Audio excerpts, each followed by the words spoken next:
let's delve a little deeper into that context and try and understand how the markets are viewing this event.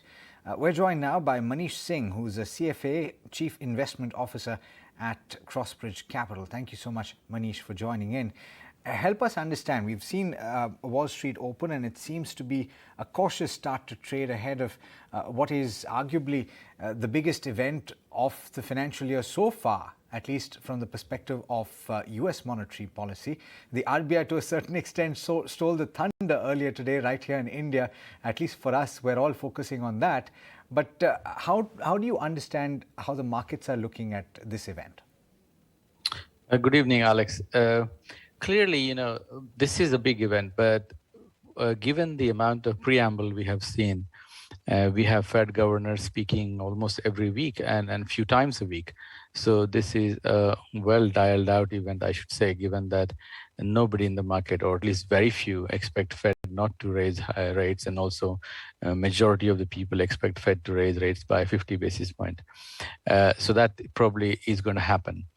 The key thing will be in the press conference, which will be half an hour after the decision, which is 7 p.m. decision our time in UK and 7:30 p.m. London time, the press conference. What I would look for is that does Chairman Powell give any indication that he is getting even slightly concerned about the slowdown in the economy? And that would be the sign that probably he's not going to be so aggressive.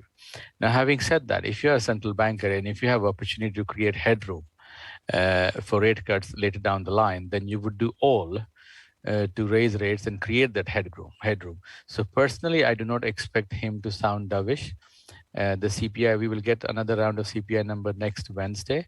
Remember, the last one was at 8.5%, so there is no reason for him to sound dovish.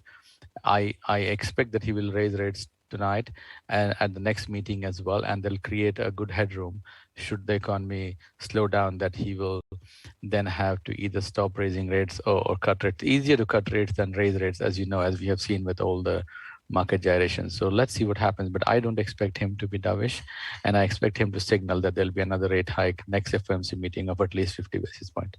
How important, in your opinion, is a commentary on the reduction of the balance sheet? Because that obviously is the other part of this picture that everyone's looking very closely.